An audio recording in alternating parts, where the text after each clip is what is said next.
Sunday doubleheader on ESPN Radio. First in Minnesota, the Vikings face the Rams. Touchdown! Then Andrew Luck and the Colts face the undefeated Broncos. Coverage begins at noon Eastern Sunday on ESPN Radio. The topics are hot. The discussion is heated. And we're on fire. The First Take podcast starts now. Here's what's coming up on the First Take podcast. The Colts fire their offensive coordinator, but will the move help Andrew Luck? Plus, does one-loss Alabama really deserve a playoff spot? And rapper Ja Rule tells us why the Giants will win the NFC East. The podcast starts right now. It's hump day. We are halfway through the week. Welcome into First Take. Thank you for hanging with us. Ja Rule will stop by the show a little later. Looking forward to that. As always, Skip Bayless, Stephen A. Smith in Philly. I'm Molly Karam. And gentlemen, I must say, you both are looking exceptionally clean today. I like the looks. Good morning. How y'all doing? You know, at least Molly could pick a side just one day. I don't care. You pick his side. Just say one of us looks better than the other. I'm good. I'll do it. You look better than I look today. I give you that. Whatever. Way to go. Whatever. I was trying to be nice, and it was the truth. You're trying to GQ might call today. Yeah, you're trying to fence ride. Whatever. How are you, Stephen A? I'm doing all right. Let's roll. Let's go. All right. Another rough night for the Lakers. We just heard Kobe's frustration after the Nuggets handed the Lakers their fourth straight loss to open the season. Stephen A, can Kobe turn it around? I don't think so. I mean, I think that he can turn some of his shooting woes around, but he's not going to turn around the fate of the Los Angeles Lakers. This is simply not a good basketball team. You've got a mixture of young and old with parts that don't match in a Western Conference that's just so pristine, so big time that the Lakers entered this season irrelevant before a game even began. That's just really the reality of the situation. We're looking at Kobe Bryant right now. Obviously, he's not impressive. Another night where he struggled shooting from the field for the most part. It wasn't 31%, but it is what it is. 31% shooting coming in the last night from the field, 20% shooting from three-point range. He's Kobe Bryant. I have to believe that ultimately he'll get himself going in terms of actually making more shots, because it's not like he's being on lockdown and can't get off of his own shot. But in the end, this is the game of basketball, Skip Bayless, and what we have to take into account is the level of talent that is playing alongside him. D'Angelo Russell may have all the potential in the world, but he's a rookie, okay? Swaggy P has become a caricature of himself. You look at this kid, Julius Randle, didn't play his rookie campaign because he got hurt the first game of the season, and he was raw coming out of Kentucky. So he's got some development to do. So essentially, he is a rookie himself. And then you take into account your experienced front line players, even though Louis Williams can give you something off the bench tantamount to what Swaggy P, Nick Young could give you, if not better.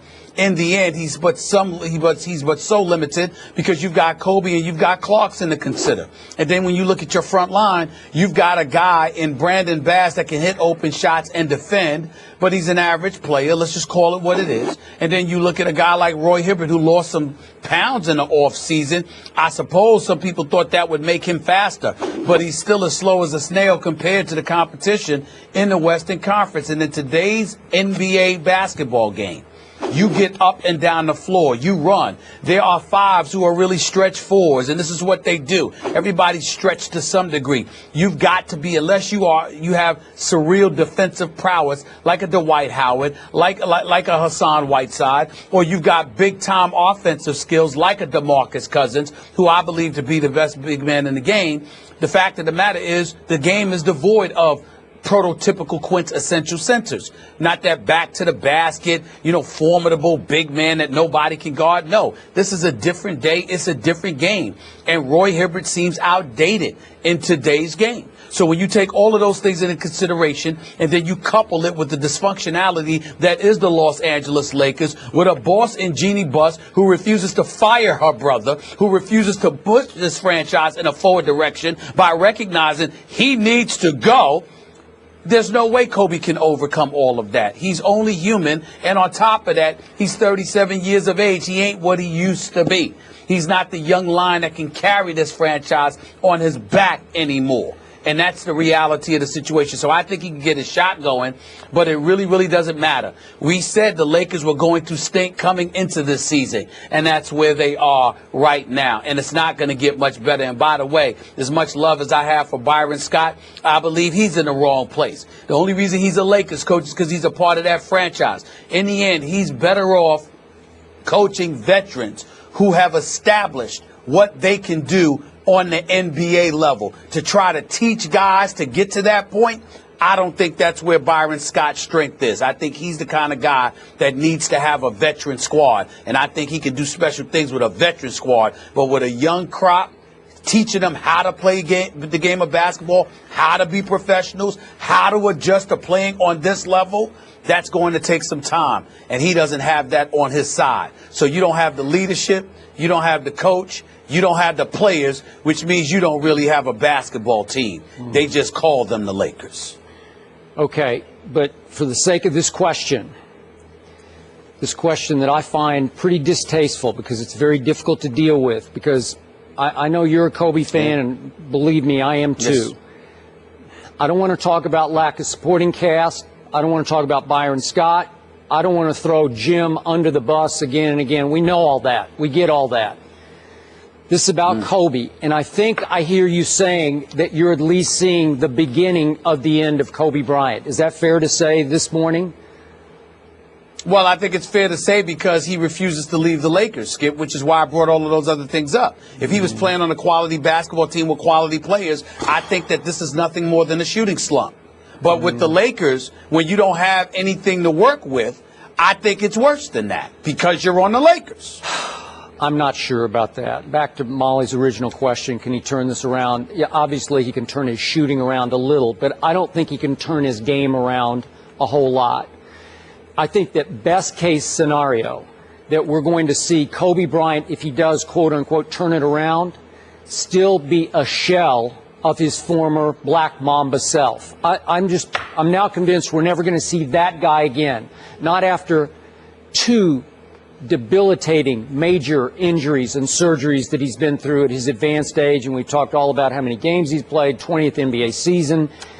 I'm sorry, I'm seeing a guy who just realized and was shocked by the fact that Father Time has tapped him on the shoulder. And I never thought I'd see Kobe Bryant lose his confidence, but Stephen A., I know it's only 4 games in, but I watched last night.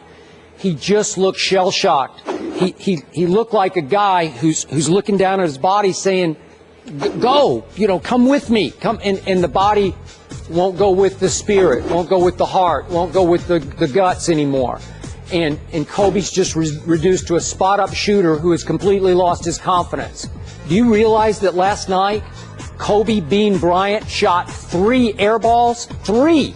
He shot 2 air balls on 3-point shots and 1 on a mid-range jump shot. How embarrassing, how humiliating was that for one of the all-time greatest players? I think we both agree he's in our top 10 all-time. Look, I'm seeing the beginning of the end, and I don't enjoy this, but that's what I saw last night. I saw a guy who can't even, to me, I'm sorry, I can't see him playing another year after this one. You make your case about could he go elsewhere? I don't know, maybe be rejuvenated by playing with a really good team or another superstar. I hope you're right about that. That's not the guy I saw last night. And Stephen A. That's fair. Late in the game, there was a play that caught my eye. It wasn't the deciding play of the game, but it was still, the game was still hanging in the balance. It was 2:18 left. Gallinari had the basketball over on the wing, and somebody came to pick for him, and he waved off the screen. Like, I don't need the screen. I got Kobe on me. I don't need you to pick Kobe. I can take Kobe.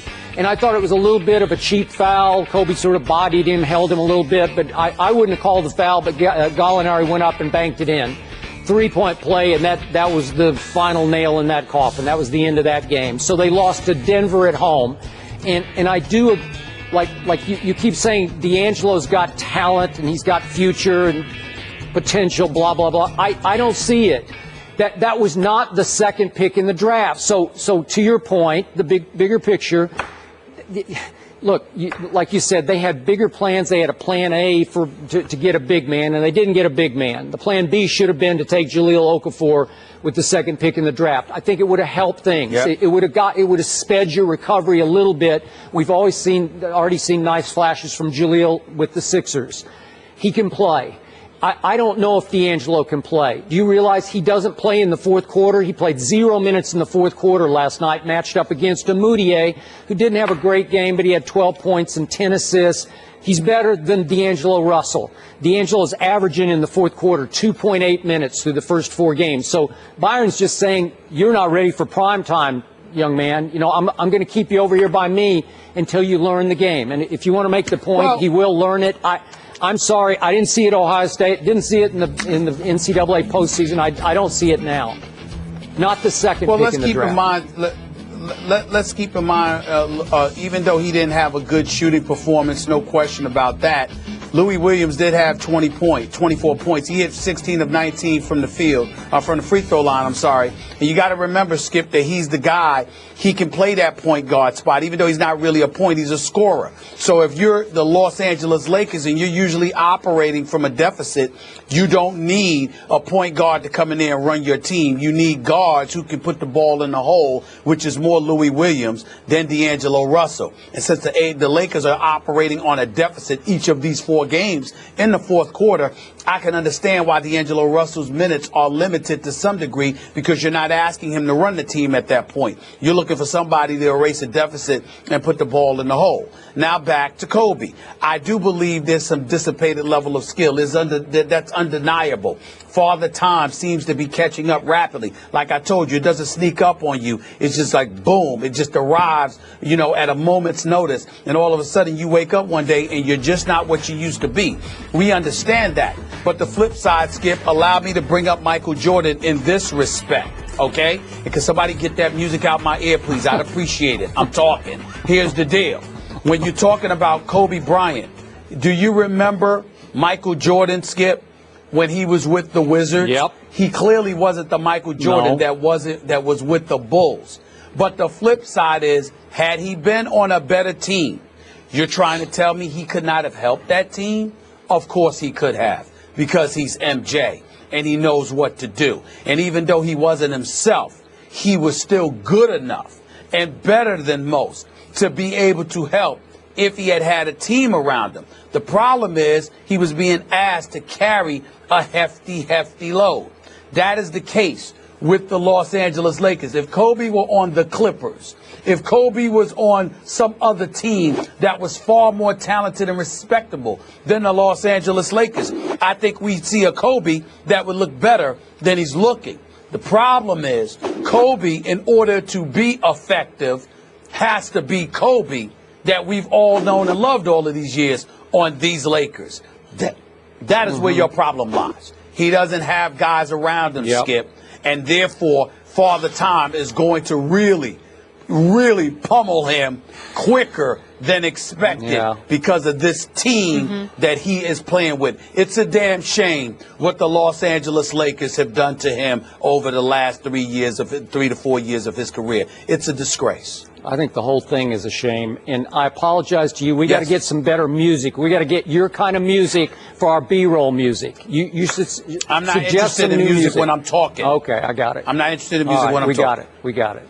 All right, we'll leave it there. The Lakers play at the Barclays Center on Friday against the Nets. On to another struggling team after getting off to a 3-5 start, including the team's first 3-game losing streak since 2011. The Indianapolis Colts have fired offensive coordinator Pep Hamilton.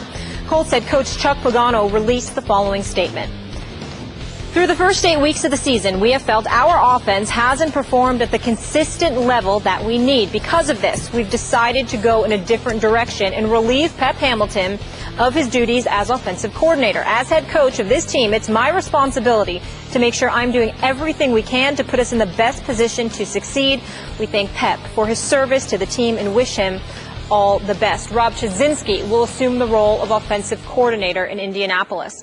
Skip, did Pep deserve to be fired? Molly, Stephen A., this was so wrong. When I heard yesterday afternoon that Pep Hamilton had been fired, I needed Pepto-Bismol because I was sick at my stomach. That's how bad this was. This was so classic. Heaven forbid that anyone needs to blame Andrew Luck for his 1-5 record as a starter and for his NFL leading 11 interceptions that he has thrown in only 6 out of their 8 games, and for his QBR that has plummeted all the way to 30th in the National Football League. Heaven forbid you blame him, point any fingers at Andrew Luck, the franchise quarterback. Andrew Luck, as I call him, first ballot Luck Hall of Famer. No, somebody else has to take the fall.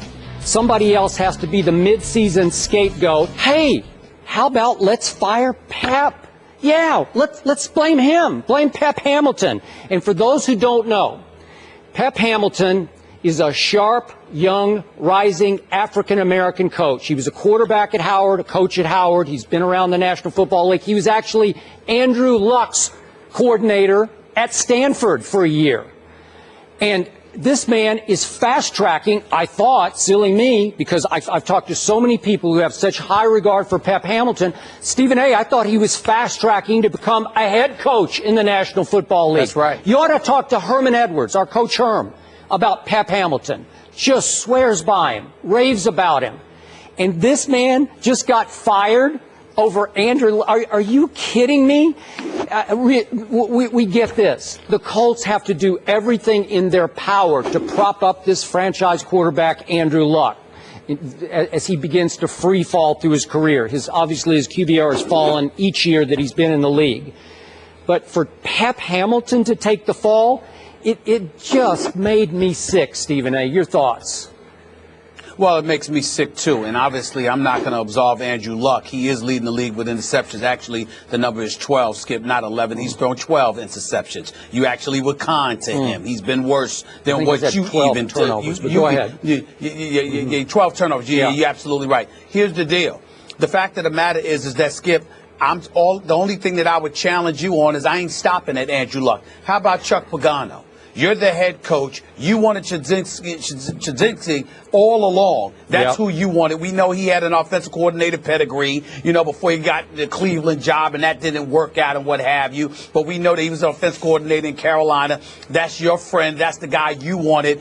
Pep Hamilton, in fairness to Pagano, was forced on Pagano because Grigson had kept him on board, kept Pep Hamilton on board, and Pagano had never wanted him to begin with. So once Chudzinski was available, Pagano brought him on board, and it was just a move in the making. It was a foregone conclusion that this was going to happen. But the interesting part about it is you do it at this juncture because you're trying to point the finger of blame for this team's struggles. The 29th ranked defense. Doesn't the head coach, Chuck Pagano, have something to do with that? Yeah. I think he does. You understand? So it's interesting that you would sit there and fire him, but not fire yourself. Then we get to Grigson. And he's the real culprit in all of this. This is the same dude that sat up there and gave up a first-round pick to Cleveland to get his hands on Trent Richardson, who the Oakland Raiders just this offseason paid $600,000 to disappear. That's the same guy that Grigson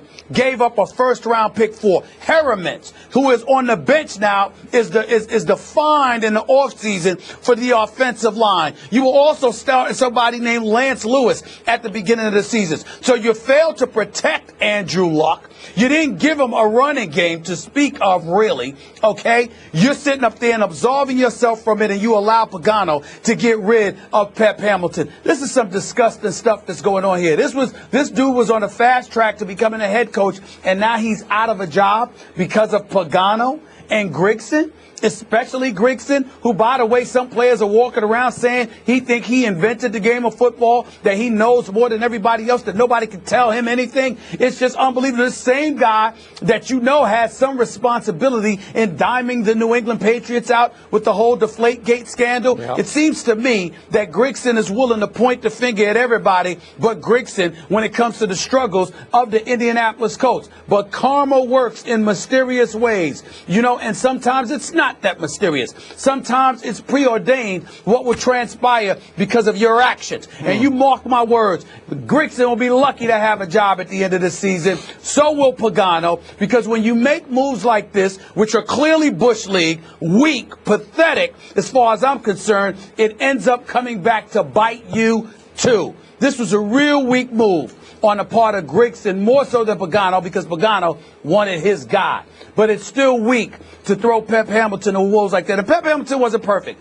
There were some times he threw when he should have ran. There were some times he ran when he should have thrown. There were a lot of times when Andrew Luck came to save the day, you know, with some heroics, at least in the past, not this past season, but at least in the past. But in the end, what this comes down to is that they tried to find a scapegoat to gloss over their own ineptitude. We're not buying it. Chuck Pagano, Ryan Grigson, more so than Chuck Pagano, America knows who the real problems are with the Indianapolis Colts. And it wasn't Pep Hamilton. We'll find that out soon enough. I hear you about Grigson. I hear you about Pagano. I tried to tell you last week that karma was operating here, that what goes around has come back around on the whistleblowing Colts over Deflategate. But I'm still here. I'm going to stand my ground and say you're still giving Andrew Luck too much of a pass here.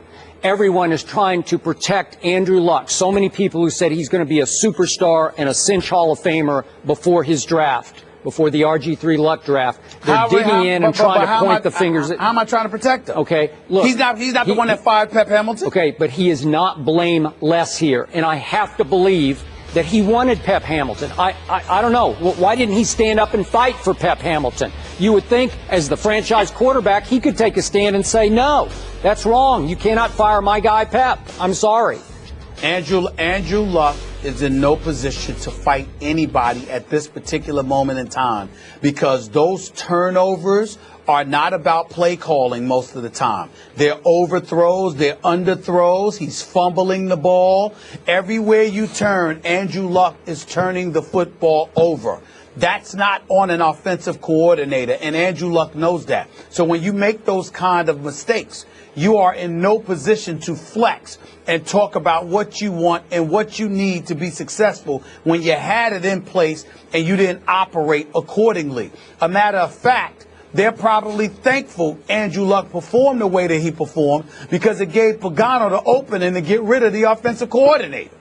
And that's what this really comes down to. Okay. So nobody's trying to absolve Andrew Luck. Last question. Andrew Luck is not playing good football. Are you trying to tell me that Andrew Luck does not have enough clout to save Pep's job? Andrew Luck, who still hasn't signed the big deal yet. You know, he hasn't got the big franchise. Boy, that's exactly what I'm saying. Come on. And I'm going to tell you why I'm saying that. I'm going to tell you why I'm saying he doesn't have that cachet. Because if you're Pagano and you're Grigson, and there's the potential there for you to be on your way out, then all bets are off. And you're going to roll the dice and take whatever chances you need to take, because you have absolutely nothing to lose the way that things are going. If you're winning and you make those kind of changes, it could be problematic.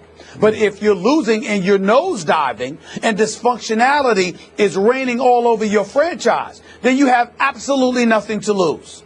And when you have nothing to lose, the quarterback can't do anything about that, because you have nothing to lose anyway, because you believe you're on your way out. I just wish the Colts played in a real division where they had something to lose, because they can't lose for winning or win for losing right now. They're still in it. Yeah. But so is Jacksonville's still in it, I guess. The 3-4 Eagles face the 2-5 Cowboys in Arlington. According to ESPN's Football Power Index, Philly has a 63% chance to win on Sunday. Stephen A., should the Eagles be favored in Dallas? Yeah, they should be favored in Dallas, because Dallas still doesn't have a quarterback. Their defense has vastly improved, but last time I checked, the Eagles' defense has been playing pretty good football, particularly their secondary. We got on Byron Maxwell earlier in the year, but he has shown up. Of course, my man Malcolm Jenkins has been balling, along with Fletcher Cox and a few others. In the end, what it comes down to, however, is that the Eagles' defense is on par with what we've seen from Dallas since Greg Hardy and Rolando McClain arrived. But offensively, the Dallas Cowboys are damn near offensive. They haven't been able to do anything right, really. And so when you look at it from that perspective, I think what it comes down to is the fact that if the Eagles give you anything I think they can win this game. Obviously, they already lost to Dallas once. Having 2 division losses against the Dallas Cowboys is just bad. They can't afford to do that. Jordan Matthews has been beating himself up. I think he's got about 6 drops on the year. Other receivers have been dropping the ball. But I think in this particular game, the Eagles will do just enough to squeeze by the Dallas Cowboys. I think it's appropriate that they're favored because I think they're the better football team. They're the more complete football team, even with a suspect Sam Bradford as their quarterback. I just think that the multitude of weapons that they have, it comes down to Matt Castle or Brandon Whedon against Sam Bradford. And a suspect that Sam Bradford has been from time to time, there are a lot of dropped footballs that the Eagles wideouts have incurred this season. They got to catch the football. Some of those passes, some of those incompletions Sam Bradford has on his resume, on his record this season were undeserved. They've dropped a lot of passes. They've got to fix that. I think in a game of this magnitude, recognizing the urgency of the moment, I think they do that. I think the Eagles step up, they answer the bell, and I think they're appropriately favored because I think the Dallas Cowboys offense is somewhat anemic at this moment in time. And I love it that my Cowboys are home underdogs to the arch-rival hated Philadelphia Eagles. I love it that all the pressure is now on the Eagles, and maybe some of the motivation is on the side of my homestanding Dallas Cowboys. I'm going to go on record. We usually wait until Friday, Stephen A., but you know I'm a long-time, lifelong Cowboy fan. I'm going to show my colors early this week. My colors are metallic blue and silver. The Cowboy season starts right here, right now. They are going to beat the Eagles, even with Matt Castle at quarterback.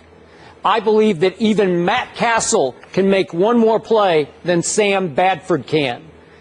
I believe that my Cowboys will win this game and the next game at Tampa Bay to at least stay afloat for the return in 3 weeks of Tony Romo.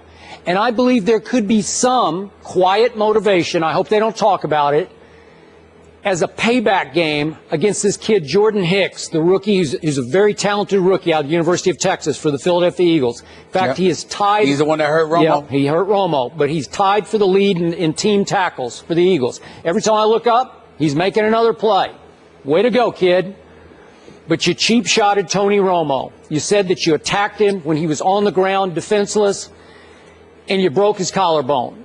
And he's obviously been out since your game in Philly, which my Cowboys did win 20-10, and it was actually 20-3 until a cheap late touchdown. So my Cowboys beat your behinds pretty solidly, even with Brandon Whedon, just stay on the Whedon, finishing that game up as a relief pitcher. He threw a long touchdown pass. Remember the one that your man just watched?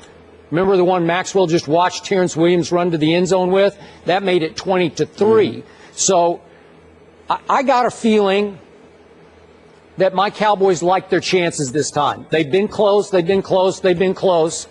I just think the ball has to bounce their way just one time. And this is going to be the time at home. Again, division rival, like the circumstance. I don't mind that the Eagles are coming off a bye because I think they don't feel all that great about themselves at 3-4. And I think my defense feels pretty good about itself right now.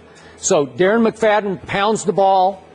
Maybe, just maybe, Castle makes 1 or 2 plays. I'm going to go down with the ship here. I'm hanging in with my Dallas Cowboys, and I feel good about this game.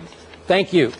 Well, you can feel good. You can feel good all you want to. You've been feeling good for about 5 weeks now. How's that worked out for you? What did I say was going to happen last week in Seattle? I just said we got no shot. No shot. Yeah, but you didn't mean it. You meant it against the Patriots, but you didn't mean it against Seattle. I did. I 1,000% meant it. As you would say, I know you better than you know yourself. No. For the last 5 weeks, you were sitting up there happy and excited, sitting up in there watching the Cowboys. Let's go. We're going to do it. And it didn't happen. You're being phony, but it's okay. You thought the Cowboys were going to win at least 2 of those games. No. Yes, you did. I told you they'd beat the Falcons, and I told you they'd beat the Saints in New Orleans. And they're up 28-17 at halftime against the Falcons, and it goes to overtime in New Orleans. Wow, I was really wrong. I did not say you did not tell me that. I said quietly, privately, you thought otherwise. What you said for public consumption I don't do that. had nothing to do with how you were in your room.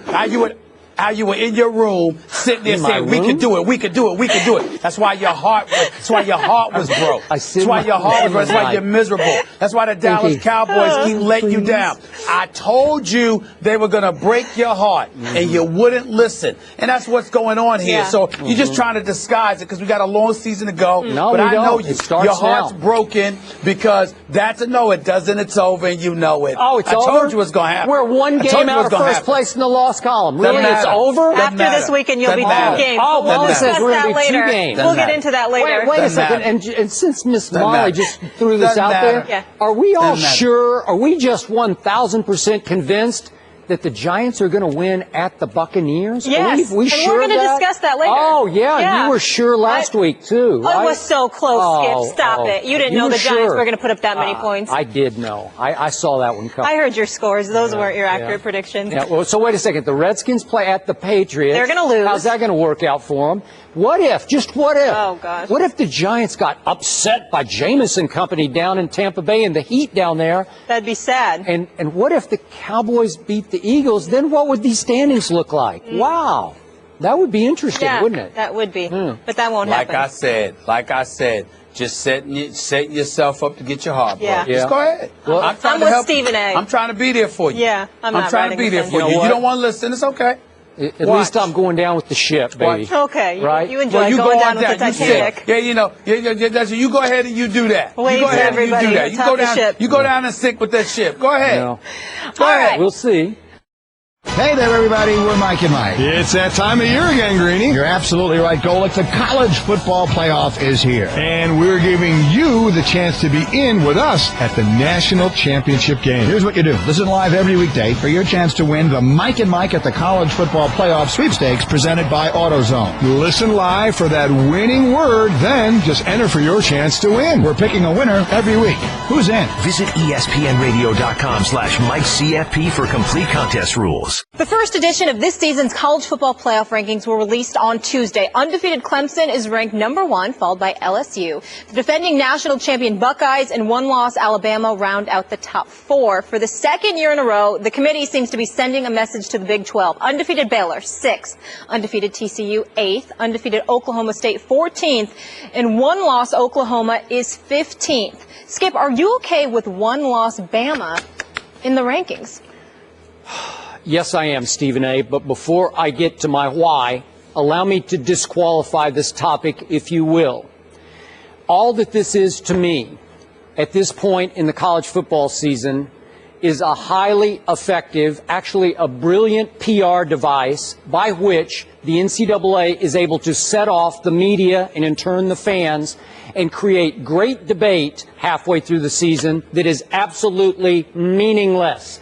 I put no stock in it. It works. Thank you very much. It helps our business that we're in, the media business here at ESPN. Thank you very much.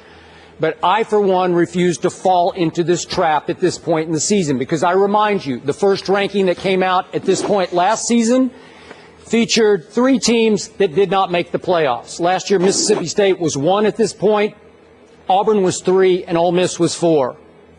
Didn't make it. Florida State at number 2 did make it. You know the rest of the story. We have so far to go. I just can't read anything into this, but just to play the game, to play along with Molly's question, which is a good one. Yeah, what's my eye test tell me? Alabama belongs. They just do. They're one of the best 4 teams. I just watch a lot of college football, and I told you the Monday after Alabama lost at home to Ole Miss that Nick Saban blew the game. I still have no idea. I thought Jay Coker was pretty good. And all of a sudden, Nick Saban, for a game against what looked like at that point the best defense in college football, starts Cooper Bateman, the backup quarterback. What are you thinking, Nick? And predictably, his team turned it over 5 times. Ole Miss turned it over no times. And yet, it was still a fight to the finish. Alabama lost by 6 at home, 43-37. Then, of course, Ole Miss proceeded to disqualify itself by losing at Florida when Will Grier was still eligible to play quarterback for the Gators, when they were a little better than they are right now. And then, of course, Ole Miss went on to Memphis State, or to Memphis as they call it now. And Paxton Lynch did a number on them, and they lost 37-24. So now you say, oh, look, how can Alabama? Well, they're just that good. But we don't have to worry about it right now because clearly, Saturday night, 8 p.m., Alabama will host LSU, and then we'll find out. And then next Monday, we'll have a little better read on this. And, of course, LSU plays the most difficult remaining schedule in the country, and Alabama doesn't have any gimmies. They still have to go to Mississippi State and play at Auburn to finish, so I wouldn't just say those are going to be cakewalks. We just don't know yet. My final point is about the Big 12. Obviously, they have backloaded their schedules because they don't have a conference championship game. I'm a Big 12 fan because I grew up in Big 12 country in Oklahoma City. I'm here to predict right here, right now, I don't think any of those teams will make the Final Four.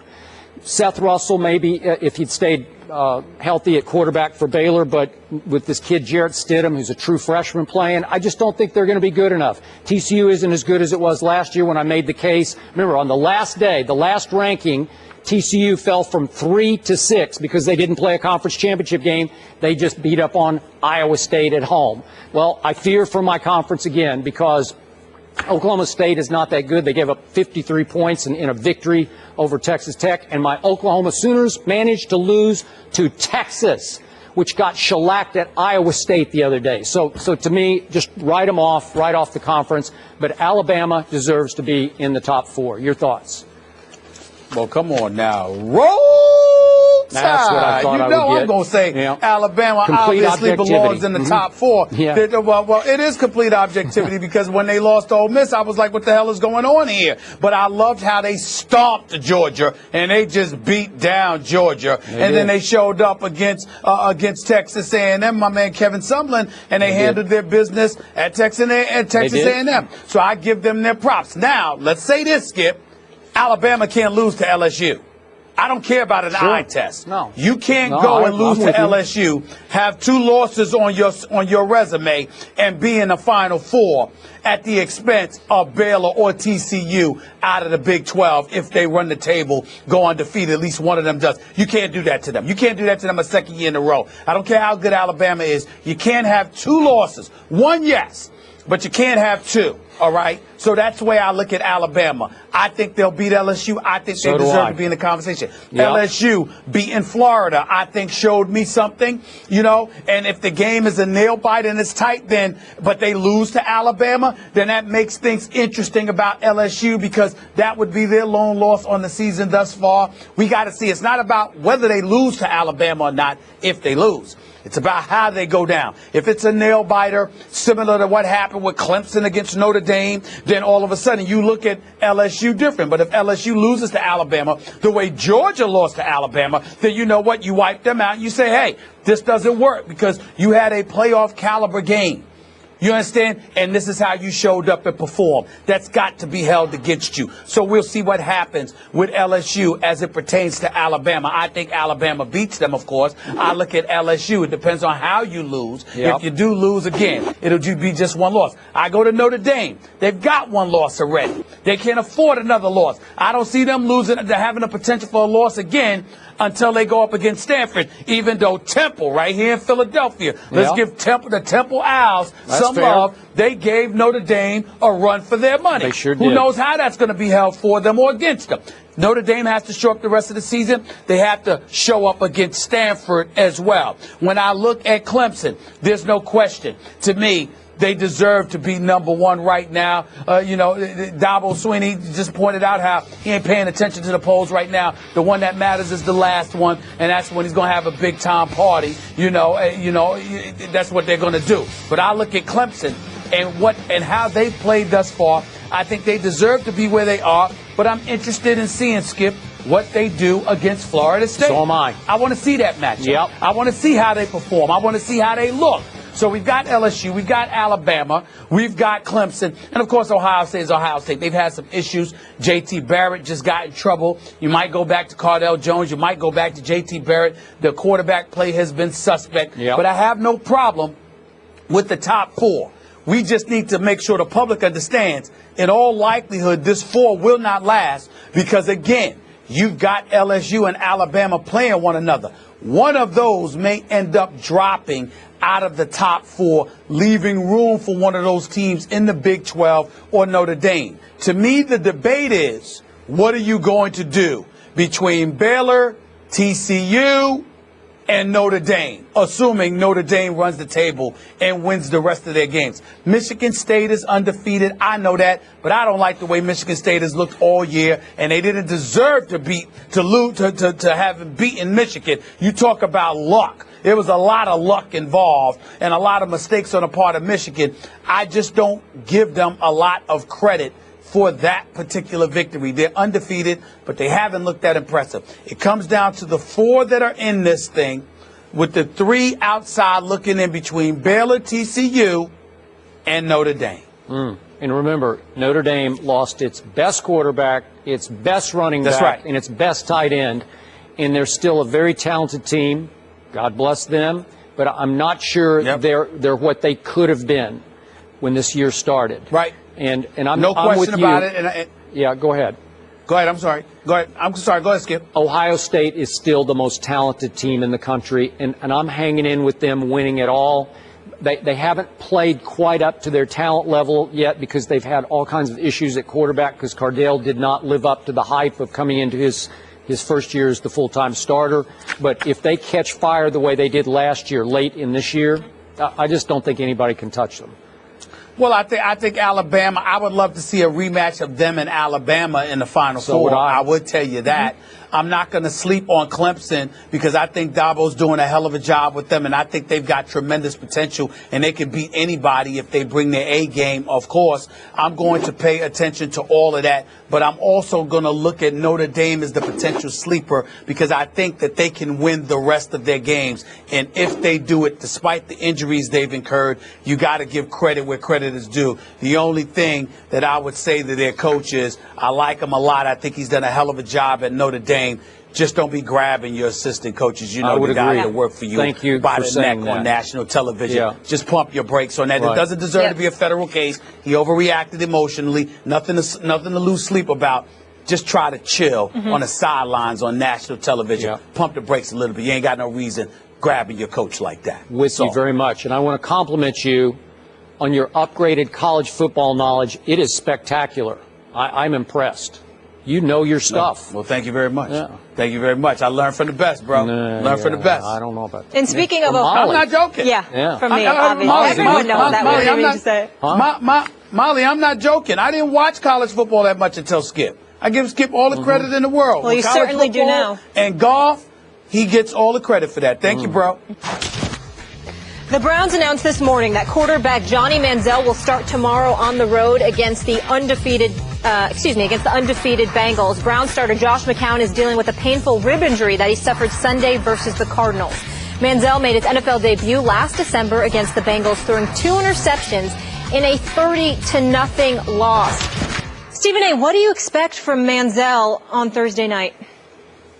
Not much, to be quite honest with you, but I'm not saying that to point the finger at him. I just don't think that he has a lot to work with. You're talking about Johnny Manziel going up against the Bengals, a Bengals team that is undefeated, that is clearly superior to the Cleveland Browns, a team that when Johnny Manziel had his starting debut in the NFL, beat up on Johnny Manziel 30-0, had him 10 for 18 for 80 yards. They literally generated a grand total of 107 yards. That's how anemic Cleveland's offense was. They were completely dominant. Now, Johnny Manziel admittedly was not prepared. Ultimately, he revealed that he had some issues. Ultimately, he had to go to a rehabilitation center in the offseason. He comes back this year. He's been average. I mean, he wasn't god-awful. I think we have to take that into consideration. Clearly, there's been some improvement in the games that he has played this year. He's completing, more than 50% of his passes. He doesn't look god awful. He had 3 touchdowns, just 1 interception. He made some plays when he's been in the lineup this year. So certainly, I expect that he might have some bright moments. But is it going to really resonate to the point where he's going to have a profound impact on the outcome? Absolutely not. I think he's going against a superior team. He's devoid of the requisite weapons. And as a result, the Cleveland Browns will fall yet again. But it won't be because of Johnny Manziel. It will be because collectively, as a team, they're simply not good enough to beat the Cincinnati Bengals. Unless the Cincinnati Bengals, of course, take the night off. I'm with you. He has been average this year. I'm going to, again, disqualify myself, Stephen A. As you know, I used to be Johnny's biggest fan. I used to try to drive his bandwagon. Now I'm off the bandwagon, and I still root for him. Heck, I have even prayed for him. But now that he has clearly fallen off the wagon, as in he has started drinking again, it's just hard on me to do anything but give him tough love at this point, because now I don't really care about his on the field. I only care about him off the field. And clearly he is still having issues. And then once he came close to hitting bottom in that highly suspicious incident in the car he was driving with the passenger, his live-in girlfriend, and we all remember the dash cam police audio in which we could hear the young lady saying he hit her a couple of times and that she, quote unquote, feared for her life. And we still haven't heard the outcome of the NFL's investigation into that incident. So given all that, if you force me to talk about him on the field, I've sort of lost heart for it anymore. But to your point, I cannot imagine a more difficult place. Maybe at Seattle against the Legion of Boom, but this is a division rival of theirs, clearly. That game, his performance against Cincinnati last year was in Cleveland, and it was as painful a performance to watch as I have ever had to sit through. He was, to your point, a flat-out disaster. Their offense was a disaster. He was overmatched. I have no idea if he was having off-the-field issues involving alcohol or whatever. But now you've thrown him back into the same fire, except it's at Cincinnati, and the Bengals, as you point out, are 7-0. Oh, great. Well, it's back to my suspicion about the organization. Do they really want him to succeed? I realize Josh McCown's beat up. He's got the rib. But it just seems weird to me that if you're ever going to protect a kid who needs protecting, this is where you don't do this. No. Wrong place, wrong time, wrong opponent, wrong record. Everything's bad. And listen, Josh McCown has worked minor miracles with this Browns offense because it's got no, I told you in the preseason, they got no skilled weapons. This is the worst offense in pro football as far as danger point, whereas a defensive coordinator looks at it and says, I don't fear anybody on this offense, and I don't think they fear Johnny very much. And the Bengals were out to get him last year, and they're doing the money sign to him. Great. At least he dropped the money sign. But, okay, if he was average in his previous outings, let's hope he's just average in this one. But I don't give the Browns much of a shot in the football game. Yeah, regardless. I don't give them much of a shot either. But I think in fairness to him, let's see how the off-the-field issues play out. Yep. In terms of on-the-field issues, let's acknowledge that he doesn't have much to work with. Yep. I mean, listen, on the offensive side of the ball, tell me what he has to work with. Not much. I'm all ears. Barnage, Travis Benjamin. I mean, what are we talking about? I don't know. What are we talking about here? Yep. I'm just seeing some of these names. Taylor Gabriel, Andre Hawkins. I've never heard of some of these guys. I mean, I heard of Brian Hartline. There's a reason he's not Miami any longer. I mean, I'm not knocking these guys. But there's nothing that really stands out here. Okay? So I'm just saying that they may get lambasted, but it may not be because of their quarterback play. It may be because offensively they're just not very good, and they're going up against one of the better teams in all of the NFL. You just saw a clip of Follow the Rules. That airs Monday at 10 on MTV. Joining us now is the star of that new show. Rapper and actor Ja Rule is in the house. We so appreciate the time. Thank you so much for coming up here. Thanks for having me. Welcome. Man. I've been waiting to get to the table, man. Oh. Get in, man. Stephen A, I ain't seen you I don't for a know. minute. I don't even know if they know this. Do y'all know? First of all, he was raised in Hollis, if I remember correctly. We went to the same elementary school, PS 134 in Hollis. Everybody from Hollis went to 134. Yes, sir. Yes, sir. Yes, sir. But Stephen A, what you don't know is this man got kicked out in kindergarten of 134. He got kicked out. I did. If you know anything about our school, Skip, that wasn't hard to do. That wasn't hard to do. I mean, they kicked you out of 134 for looking at a teacher wrong. You just look. I got suspended. For rolling my eyes at Miss McHugh. He remembers the name. I love it. They sent me home. That's one of the rare beatings I got in my life. Really? That's how I learned how to act. You got suspended. I never would have believed it. I got suspended for 2 days. For rolling my eyes at Miss McHugh, and then Pops beat me down when I got home. That's how I learned how to act. And now you roll your eyes at us every day. We get to. We're gonna get Miss McHugh in here. We're gonna have to get Miss McHugh in here, right? So now that's why you don't play with your kids, right? I mean, you're serious with them. We just saw a clip from the show, and obviously we know all your success with the music, Murder Inc., huge fan, all those collaborations, the acting. Now you have your show. So what's in store now? Just working hard. I got my new show and stuff, working on my new album and film projects and stuff, and some other shows and stuff that I'm working on and executive producing and stuff. So I'm just having fun right now, enjoying life. Staying busy. Yeah. Stephen A.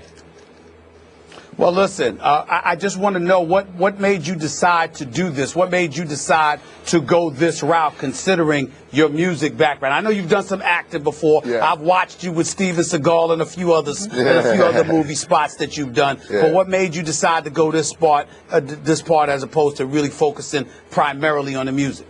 Well, as you get a little older in this business, you got to kind of reinvent yourself in different ways. And I was being thrown around ideas to do a sitcom type of family show with my family, and I was like, there's no better way to do a sitcom family show than with my real family. So, I went and pitched the idea to MTV, and, here we are. Here you are. Yeah. Well, and here your Giants are.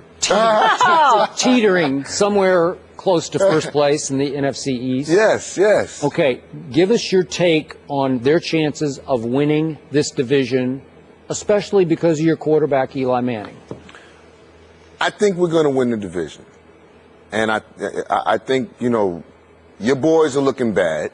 Philly's looking. We had a weak division. We have the weakest division in football. So I don't know that AFC South. AFC South is pretty bad too. They're pretty bad too. But we're looking decent. We're right there. And I'm going to make a case today for Eli Manning to be pushed into the upper echelon of quarterbacks, because he has a great arm, and when he's on, he's on. When he's off, he's off. But he's on at the right times. Peyton is the great regular season quarterback, probably the greatest regular season. But when he gets to the playoffs, not so much. Eli is like the polar opposite. He's not the greatest regular season quarterback. When he's in that moment, you don't know what you can get from him. So I'm like, if we could get to the playoffs, and that other Eli shows up, hey. It may be ball game on. Let me ask you this question as a Giants fan. And I asked this question on behalf, Skip and Molly, on behalf of my sister Linda, the most diehard Giants fan that I know. Ja Rule, how disgusting is it for you, particularly fresh off of watching them give up 52 points? I know. As great as their offensive weapons may be, to see a Giants squad that's not synonymous with the defensive, elite defensive prowess. I knew he was going to say that. I know. How does that make you feel? It's crazy. It's crazy to me, because that's always been the Giants' thing. We hung our hat on our defense, from Lawrence Taylor to Harry Carson, Carl Banks, all those guys. Those serious defensive teams. Even Strahan and those teams are serious defensive teams. So for us to not really have a great defense is is bothering me a little bit. But, hopefully, JPP could come back and do something. Yep. The hand, I know you need it to get up under the pads and stuff and to do stuff, but I think he can still help out. Do me a favor. Take your bling off your mic. Just pull it up a little bit. It's stuck on your rubber. It is nice, We're going to stick it inside the shirt. We don't need it at all. Stuck on your Now it's stuck on the mic. Okay. There we go. There, we we got got the mic, it. bro. We got it. We need the mic more than we need the bling, mic. right? You need Bling's the nice, mic. though. There you go. So here's my view of Eli Manning. Sometimes I think he's clutch, and other times I think he's flat out lucky because he has been known to close his eyes in a Super Bowl and throw a pass and a prayer that's stuck in a guy's face mask. Ja Rule, don't answer that. Don't answer that question. It's a trap. Steve, Don't answer that question. Skip likes to throw blasphemy. No.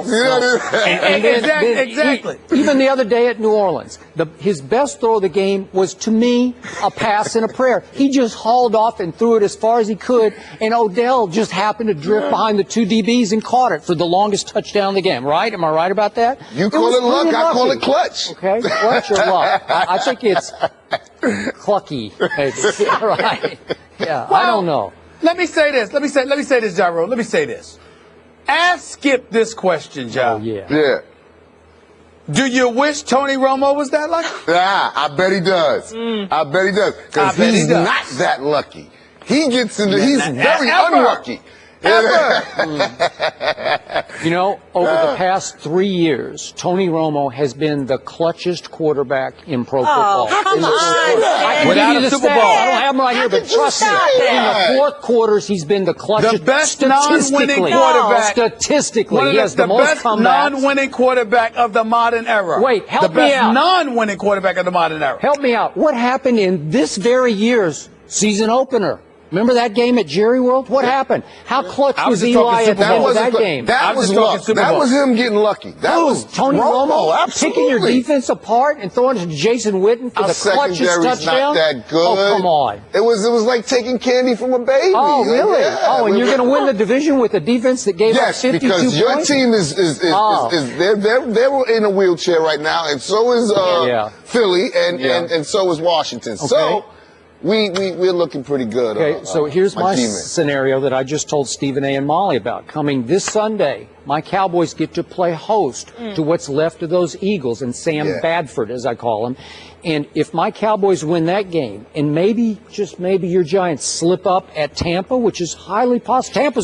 They just won at Atlanta. They just won at Atlanta. I know, you love Tampa. Okay? They did. So all of a sudden, if the Redskins then, of course, lose at Tom Brady, what's that East look like? It looks like the Cowboys would be right in the middle of it with Tony Romo coming back in 2 weeks. That's a lot of wishful. No, it's not. I think it's the Giants will be 2 games up. Yeah, after this weekend. we'll be 2 games. We're gonna beat Tampa Bay, and you guys will lose to Philly. Actually, I need both of y'all to lose if that's possible. I know, right? Philly and Dallas could lose. That would be great. Okay, who is the best quarterback in all of pro football right now? See, now this is where we'll agree. Oh, Mr. Brady. Mr. Brady. I like it that you called him Mr. Brady. Oh yeah. Yeah. Tom, the Psycho Tom. Oh, Lord. Is the Yeah. So I we, know you like the bad man. I know you like the bad man. It just sounds corny. I know you like the bad man. First Take is a cool show. Oh, Psycho Tom. stop it. Clearly he wasn't. Yeah, I mean, come on. We gotta come up, Skip. We gotta come up with a better name than that. Skip, No, we gotta come up with a what better we got to name come than up that. with is a better Psycho name for the Tom? bad man because he's He's a B-A-D bad bad. man, Skip. He's just bad. He's a He's just bad bad. man. He's just It's bad. Hey, listen. Yeah. It's just a bad day. It's just a bad day at the Yeah, it's office. a It bad day. happens. Yeah. It I want to make an happens. argument, You'll though. get over it. I want to make an argument, though, for Super Cam. Okay, that's fair. I'm liking Cam Newton. We are too. He's We like him a balling lot. out of control this year. I like Yep. him a lot. You like that team to Well, win? he's not- I to like me, the Panthers. The MVP race is 1-2. Brady, Cam, Yeah, right now. Absolutely. Brady distantly ahead, but nevertheless, Why would Brady you say and instantly? Cam, They're to me. 7-0. Because Brady's off the charts in terms of the numbers that he's putting up. The record is identical. The defense in New England is not as good as the defense in Carolina, in my opinion. But Brady is doing what Brady is doing. It's just been on another level. It's not. But Brady always does that. So it looks better Well, I'm just saying. for Cam to be doing Well, it right now. what you want me to say? What do you want me to say?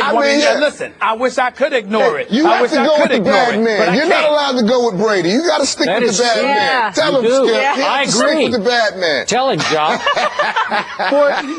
Look. I know the wife ain't here. Did she send you to do that? Did she send you to do that because I'm waking up in the morning? Is that what you did? You didn't see that. Yeah. All I want to know is, can I get a what? You know, can I get a? That's what there we go. Bring me back to the. I like that, Skip. I like that. Pun intended. Right? And now, for Geico's edition of Stuff Found in Your Car, we go inside your side door pocket. Hello, yes, the crumpled receipt with gum in it. From your anniversary dinner, you sprang for expensive wine, your server was Beth. That dinner was a couple $100. Money you could get back if you switched to Geico and saved hundreds of dollars on your car insurance. I bet you'd save that receipt. Frame it even. But really, where did I go wrong? Was it the corkage fee? Geico. 15 minutes could save you 15% or more on car insurance. Visit geico.com today. Let's stay with the NBA and your Knicks. How are you feeling about them? How far can they go this season? You know, I'm feeling pretty good about my Knicks. Really? I am. You know why? Because I'm gonna go at it. I'm gonna go at it as an over or under situation. 35 wins this season, over or under.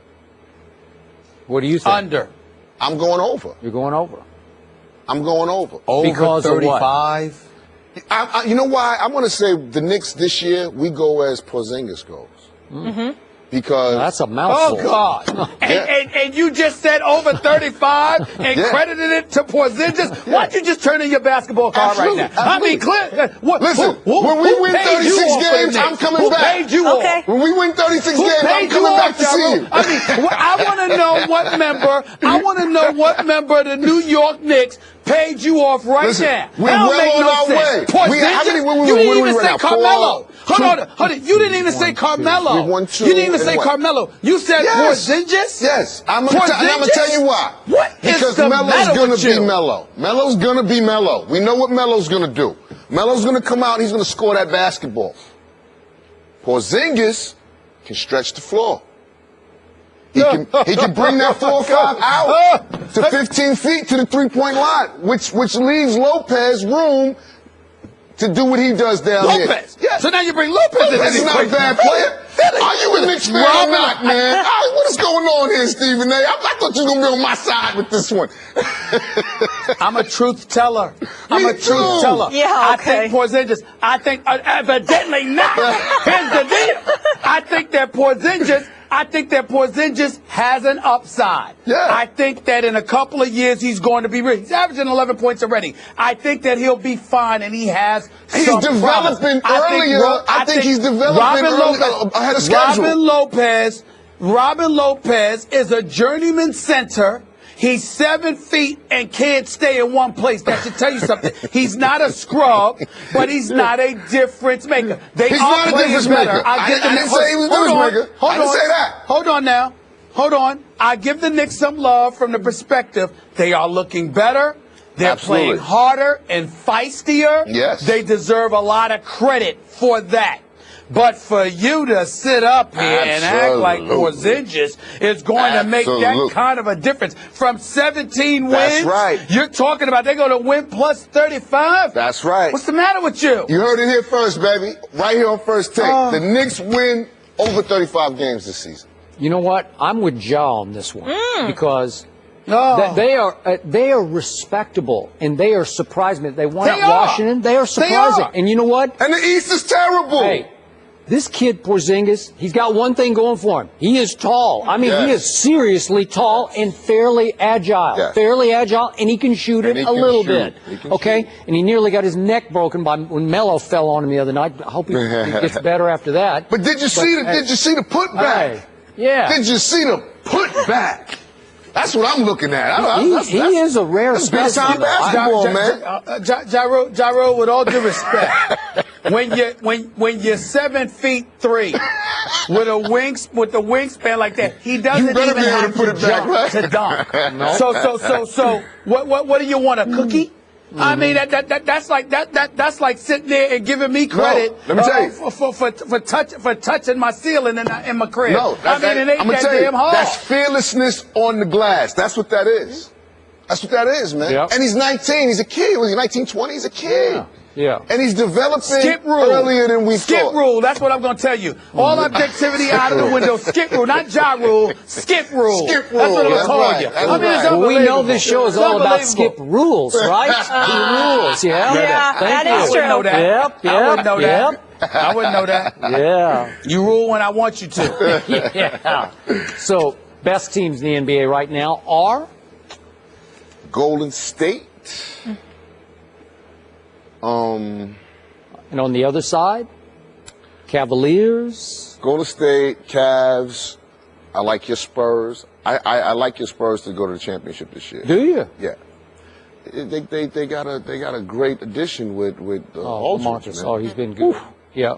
And listen, Kawhi did do a number on Melo the other night because he does a number on a whole lot of dudes. And I got a good team over there and a great organization.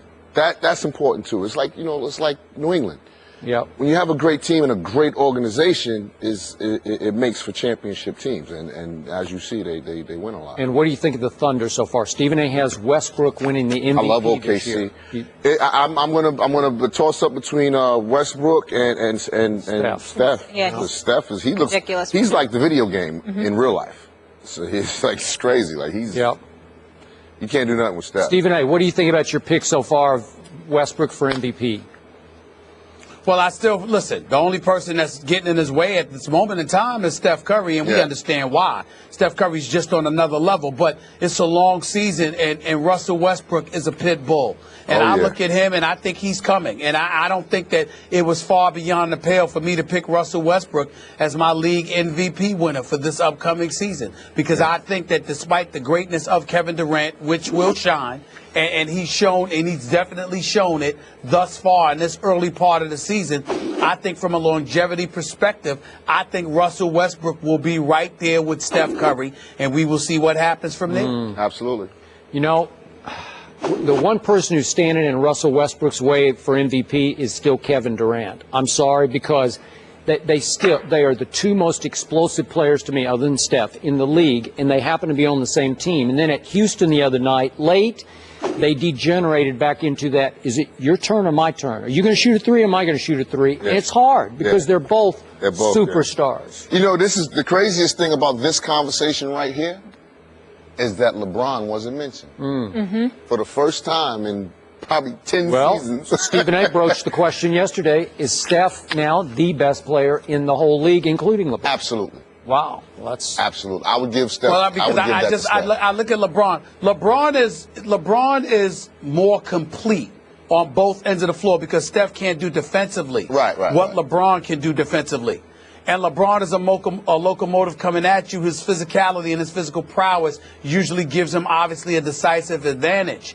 But he can't shoot from the perimeter like Steph Curry. He can't shoot free throws like Steph Curry. He can't shoot threes like Steph Curry. And the offensive weapon and repertoire that Steph Curry has at his disposal right now, He and can't how put boys on impactful skates that is. like Steph Curry. He's one of those dudes. Right now, I just think that Steph Curry belongs in the conversation as clearly one of the top two players in all of the NBA, in the world. He's that gifted. He's that gifted. As much as I love Steph Curry, love that he got drafted as high as he did, I would have taken him number one in that draft. Absolutely. But I can't believe we're having this discussion about this skinny little kid from Davidson. You know, that skinny little kid from Davidson is now the best player in pro basketball? Better than LeBron James? And let me tell you something, Skip, he's going to change he's going to change the way NBA plays basketball moving forward, because when you can find somebody that can shoot like that, I mean, it just the way the game is played and how it's going away from the physicality of it all, the bad boy Pistons, then the Knicks with Anthony Mason, God rest his soul, the Patrick Ewings of the world, the Charles Oakleys of the world, people like that, because it's gotten away from that, and it's a softer game where you got stretch fours and stretch fives, and you're looking at big boys play the perimeter and all of this stuff. They want shooters, and there is no shooter in NBA history better than this young brother that we're watching right now. Steph Curry is the best shooter I have ever seen. I agree. And you're going to see teams looking for that more and more. If you can shoot the basketball, teams are going to want you on more than ever before.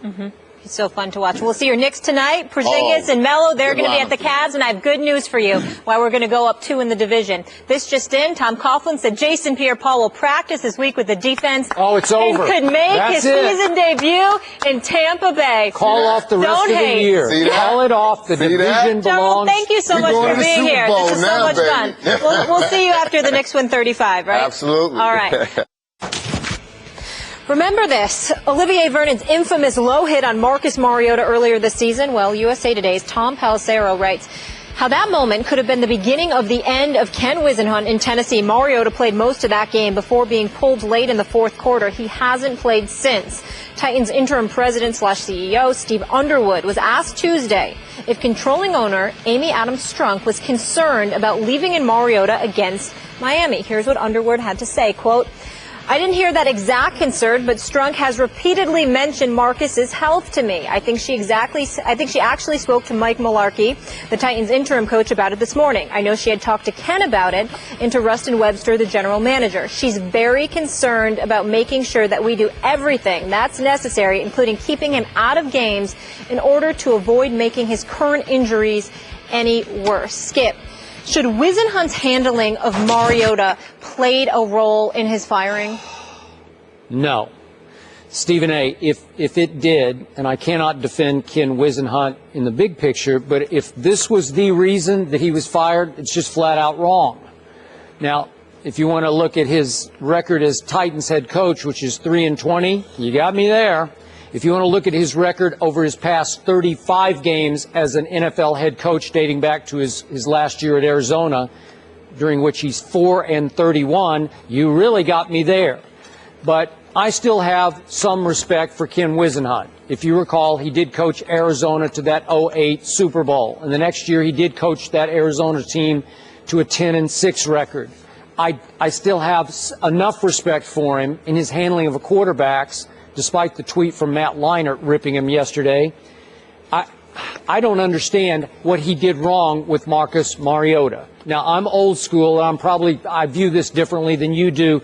If I can recollect our debate about how RG3 was handled or mishandled by Mike Shanahan during that playoff game in Washington, in which RG3 was hurt. Marcus Mariota, I thought, was protected well enough. Remember that opener against Jameis at Tampa? It was dinks and dunks. It was a lot of three-step drops, bang, bang, lots of yards after catch. He was 13 of 15 for 209 and 4 touchdowns, which were mostly yards after catch touchdowns. And he has been sacked some, but not a dangerous amount of sacks. And after he took the shot from Olivier, he goes in the locker room at halftime. He puts a brace on. He went back out. I get that. He finished with 4 turnovers in that game, but that was a leadership moment for him. That was a moment during which Marcus can win the locker room because he says, I'm going to tough it up, I'm going to suck it up, I'm going to go back out there, and I'm going to give you all I got, because he did not have, as you know, ruptured ligaments. He had a sprained knee. Now, that can be fairly serious, but not serious enough that you can't tough out the rest of that football game and help win over your team. The team isn't very good. We talk all the time about lack of supporting cast. He's got very little. As you know, I'm not the biggest Marcus Mariota fan. Going into the draft last year, much bigger Jameis fan, but you can't baby him. You can't overprotect him. Now, Mike Mularkey, the new interim head coach, is under orders to protect him. And I don't know, Amy Adams Strunk, obviously the daughter of the late Bud Adams, longtime owner of this franchise, and I don't know how close she is to Marcus, but maybe did she let her heart get in the way here, that he just took too much of a beating? I don't know. He obviously is their meal ticket. He is their franchise quarterback. But I think you have to let the franchise quarterback in the very violent game of pro football prove to the locker room that you can take some punishment. And I think he did. And I think he's still standing, and I think he's going to be able to come back here pretty quickly, and we'll see how he does the rest of the year. But I don't know how much more you can protect him with protections or play calls or whatever. I thought they did a pretty good job of that to start with. Well, I'm not sure about that, Skip Bayless, and you're right. You are old school. I'm a tad bit different than you, although I pride myself in being old school, unabashedly so. Let's be clear about something here. Ken Whisenhunt may not have deserved to be the head coach to begin with. There were other candidates that you could have had out there. His last 3 seasons in Arizona, they were mediocre seasons. I think it was a 7-9 season or 8-8 season sandwiched by 2 5-11 seasons. And the only time that he had a really, really good year, actually 2 years, they went 9-7 the year they went to the Super Bowl. Kurt Warner was your quarterback. The year after that, they went back to the playoffs with a 10-6 record, and you had guys like John Skelton and Derek Anderson and Max Hall as your quarterback. The year after that, even, you had a Kevin Cobb with a Skelton. So you haven't had much to work with. What we know about Whisenhunt is that experienced, talented quarterbacks are individuals he can help, a la Phillip Rivers. But outside of that, he struggles. He struggles to be a leader. He struggles to be a head coach. He's really one of those typical guys that are more suitable for a coordinator's position as opposed to a head coaching position. So when we take that into consideration, and then we look at the 2-14 season last year, and we recognize that this is the Tennessee Titans that we're talking about here. They had a 13-3 season in 2008 before losing a divisional playoff game. Ever since that time, they had 1 9-7 season, 1 8-8 season, and they didn't win more than 7 games other than those 2 seasons since 2009. So they've been mediocre, to be kind. You get the number 2 overall pick in the draft, Marcus Mariota. You're watching him along those first few games, Skip, taking some hits, getting a little bit beat up. We were proud of his toughness, if you remember correctly, because we saw him standing up in there and taking some big-time shots, getting introduced to that NFL game. But this was a nasty hit that Ken Whisenhunt himself acknowledged in a post-game press conference he deemed dirty.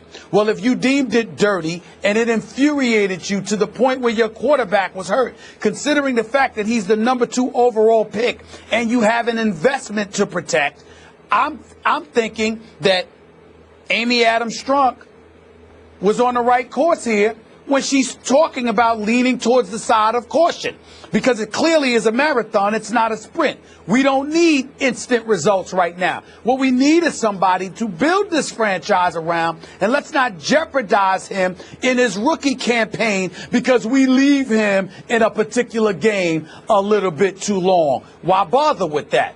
I think that makes perfect sense, especially when you're the owner, because you're thinking about the business investment. This is not some dude that's just having an effective game or is playing well for you. This is your franchise quarterback.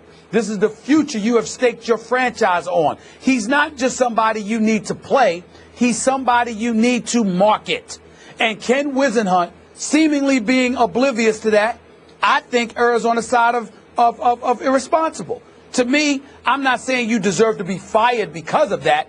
The 3-20 record in a year and a half, the 4-31 record over your last 35 games, the willingness that or the display that you put on that shows that maybe, just maybe, being a head coach ain't your thing. All of that plays a role in it, not just that one incident with Marcus Mariota. But if you're talking about a final straw, that's applicable. It was a final straw as far as I'm concerned. I had no problem if that is the ultimate final straw, the nail in the coffin. That can't be the only reason, but if that's the nail in the coffin, I have no problem with it whatsoever. Makes sense to me. So you're saying if the team doctor cleared Mariota at halftime to go back out with a brace on just to protect what could be a sprained knee, you would baby him to the point you'd say, no, I'm going to save you from yourself. We need to protect our young rookie franchise quarterback. I'm saying that for this team, yes. For this team in this situation, with the investment that they've made, with the struggles that they've had in desperately trying to find a quarterback, I'm saying you could have sat him out the rest of the game, and then after the game is over, you evaluate him accordingly. You evaluate him that week, and then whatever decision is made, the decision is made. But in the throes of that moment, You do not do that in that situation because you understand, if you're Ken Whisenhunt, all that went into acquiring Marcus Mariota. You understand, Skip, that it's not just about winning or losing a particular week. It's about the business side of it and the bigger picture. He had a very micro perspective, not a macro perspective, and that's what ultimately, I believe, should have cost him his job. Okay, but if you told me that Marcus Mariota had already proven at that point he was going to make the Pro Bowl, that he was so good that he could help save Whisenhunt's season and job potentially, then I'd say, oh, maybe Whisenhunt pushed him to play in the second half because he needed him to play selfishly. That's not going on here. The kid hasn't been that good since game one against Jameis, again, when he's dinking and dunking for 4 touchdowns. I'm sorry, I don't think he needed Marcus to go play for his sake. I think he wanted Marcus to play for Marcus's sake, to go show you that it's a man's game. It's not a college kid's game anymore. You got to tough it up and have a high pain threshold. If the team doctor says you're going to be okay, go play. And that's what happened. Well, first of all, I think the thing that you're confusing here, Skip, is that in no way am I saying that he just threw Marcus Mariota to the wolves or whatever. I'm saying to you, he had a responsibility to take the bigger picture into consideration, not just for himself as a coach along with the players that he's coaching, but for the organization overall, because you know what you walked into when you took the job. You were lucky to get the head coaching job. When he landed the Tennessee job, all of us were sitting here saying, why him? What was so special about him? Did you have other coaches you could go out there and get? Did you see his last couple of years in Arizona? Did you see the way he struggled with quarterbacks? When we talked about Marcus Mariota being drafted by Tennessee, one of the things we lamented was the possibility that he was going to land with Whisenhunt because Whisenhunt's reputation wasn't that great with young quarterbacks. So all of these things were things that we were bringing up as points of discussion to engage in dialogue about prior to Marcus Mariota arriving there. Then he arrives there, and you decide that this is what you want to do when you've got an owner that's sitting there and they're using him in Nashville, Tennessee as their lone marketing commodity. And you just throw him out there, put a knee brace on. He can walk, he can backpedal, he can throw it in the pocket. Don't worry about it. I understand if you're Jay Cutler and you got an NFC Championship game on the line, but this early in this guy's career, this early in the season, you couldn't just wait and sit him out the rest of the game when you got Zach Mettenberger there and come back to him the next week. I would have been annoyed, too, if I was Amy Adams Strunk. I would have been annoyed with him. You know what? There's just a little bit of Pep Hamilton syndrome going on here in that I feel like they needed a scapegoat. They needed a fall guy because their young quarterback, I know it's different with Andrew Luck in his 4th year. That's why I said just a little bit. But I think they thought he was going to save their world. And he's just not. I don't think he's that good. And you just look at his QBR. He had a 97 QBR at Jameis in that opener. And then he came down to 30, then 39. He had 156 against the Bills, which is okay. And then he had an 8 against the Dolphins. Well, again, he's a rookie, but I think somebody had to pay because the rookie hasn't been the godsend early on they thought he was going to be. I respectfully disagree with you there. And the reason why I say that, Skip, is because they didn't fire some underling, some offensive coordinator, and protect boys hovering above him. They fired the head coach. They sure did. What they said is, we're thinking about the vision moving forward, and you ain't the guy we want. That's what they're saying. You got Indianapolis by getting rid of Chuck Pagano. If Grigson and Pagano is still there, if Chuck Pagano and Grigson are still there, what difference does it make? You can sit there and point the finger at Pep Hamilton all you want, but it doesn't make a bit of difference if you got those other two in place. In this case, you changed at the top, which means that everybody under him is not safe. So you sent the message. This is what we're trying to do. We're not satisfied with the leadership that we have here. And the buck is supposed to stop with you, so you're going. They ain't blaming on an offensive coordinator. They ain't fired a team doctor who evaluated Marcus Mariota. They got rid of the head coach, and that's who should have been going. I have no problem with it. None whatsoever. Do you still see a bright future for Marcus Mariota? I think there's potential there. I like the way he looked against Buffalo, against Indy, even though he threw 2 interceptions. I'm just looking at some of his numbers right here. He completed 81% of his passes in week 1, 60 and above percent, 61, 65, and 63% of his passes the last 3 weeks that he had played. He had 5 interceptions on the season, but he's been respectable. I think he has potential because he has wheels and he has an IQ. So it's just a matter of how much punishment he can take. Do I think he's going to be better than Jameis Winston? Hell no. But I do believe he can end up being a good quarterback on the NFL level. I do not see a bust here. I think he's got potential. Right or wrong, we know what the NFL stands for, not for long. And when a team's 1-6, last in the AFC South, you know that somebody's going to be out. And we are not certain yet if Mariota will play this Sunday. They'll be looking for their second win of the season in New Orleans.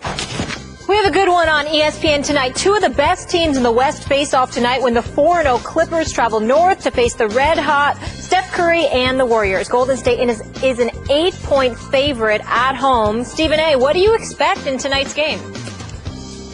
Well, I don't expect a blowout. I don't expect the Clippers to get annihilated by 50 points like the Memphis Grizzlies did. I think the Clippers and the Warriors being the lone undefeated teams in the Western Conference, I think that speaks to a collision course that seems imminent. They don't like each other very much. You've got Blake Griffin training with an MMA fighter to learn how to be more physical. You got Doc Rivers irking them because a reporter misconstrued his comments, talking about the Warriors and luck, contributing to their championship that they captured last year. You got Klay Thompson remembering that. You got Sean Livingston talking about how Blake Griffin was unusually physical during a preseason game. And we all know that Chris Paul is not going to bow down to anybody, even though he can't guard Steph Curry, because Steph Curry can pull up from 40, and no one can guard that.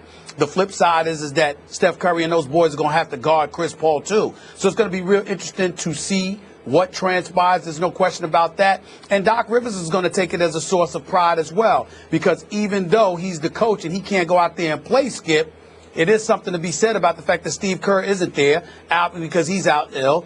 Alvin Gentry is coaching in New Orleans, and you got Luke Walton as an assistant on the bench. And I think from a prior perspective, even though coaches may not speak on it, you don't want to get out-coached by some assistant filling in. So all of those things contribute to how fiery this matchup may be. I've been looking forward to this for weeks. I cannot wait to see this game tonight. So the spread, as Molly said, is 8 points. Do you think it'll be under 8? I think it's going to be close. I think it's going to be closer than that, but I think the Warriors win because they're at home at the Oracle where they beat the Clippers the last 4 times. I think they find a way to pull out a nail biter. So you would take the points. I would not. I don't know if you want to call this a blowout, but I could see the home team winning by 20. And the reason I don't call it a blowout is they just, as you point out, they just blew out Memphis by 50. They have won their first 4 games by a combined 100 points. So they're winning by an average of 20, and I think it's at home. It would be average for them to win by 20, even against a Clippers team I have high respect for. But what's going on with Steph right now is Brady-esque, because he's on a mission, chip on shoulder, to prove to the league he was not a fluky MVP and that they were not, quote-unquote, lucky. And I don't think I misconstrued what Doc said. I think he was stating the fact they got a lot of breaks because every point guard they played got hurt. And then, of course, the Cavs injuries in the finals. So I don't know if you want to call it lucky or not, but now they have new motivation, even as defending champs, to take it back out on the Clippers, their arch rival. Yeah, I think this is going to be a nail biter unless they decide to foul DeAndre Jordan a lot, and he shoots 39% from the free throw line like he did all of last season. But barring that, I think this will be a nail biter. Knicks, Cavs, Clippers, Warriors tonight on ESPN. Larry Fitzgerald is with us tomorrow, and thank you to Ja Rule. Thanks so much for listening to the podcast. Catch First Take weekdays at 10 a.m. Eastern and catch the re-air at 1 p.m. Eastern on ESPN2. A football Sunday doubleheader on ESPN Radio. First in Minnesota, the Vikings face the Rams. Touchdown! Then Andrew Luck and the Colts face the undefeated Broncos. Coverage begins at noon Eastern Sunday on ESPN Radio.